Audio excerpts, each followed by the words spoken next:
An evacuation flight leaving Kabul, dropping chaff as it goes to protect against incoming fire. The lucky ones, they leave with their lives, but that's about it.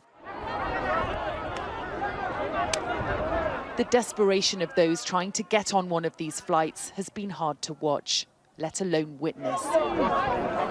In the danger and chaos here, one Afghan family, 3 children, 2 grandparents in wheelchairs, somehow managed to get through this on Tuesday. Prior to Taliban really coming to Kabul, I had received several threats, and as I said, Their father, a lawyer, spoke to us from safety in Qatar, still too fearful to be identified or named, because his hope is to one day return home. There are a lot of gunfires.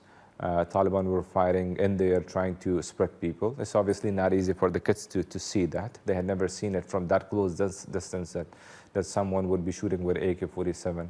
Some people will call you one of the lucky ones. Yeah. How do you feel right now? I'm sure lucky isn't necessarily the word that you would use. I couldn't complete my education without borrowing money from people. But when I went back to Afghanistan, I started this practice by myself. And soon we were like the best law firm in the country. I had a lot of money in my account. I was helping anyone who was asking for help. But then all of a sudden, I lost everything.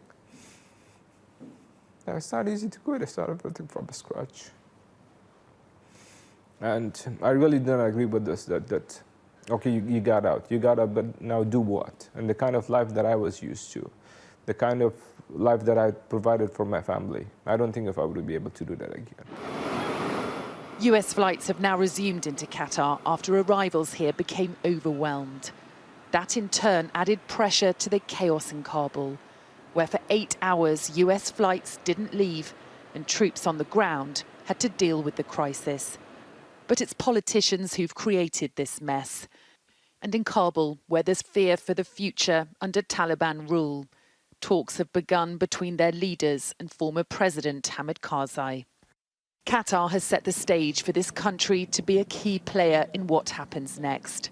Doha is quite likely to be where talks take place between countries wanting dialogue with the Taliban.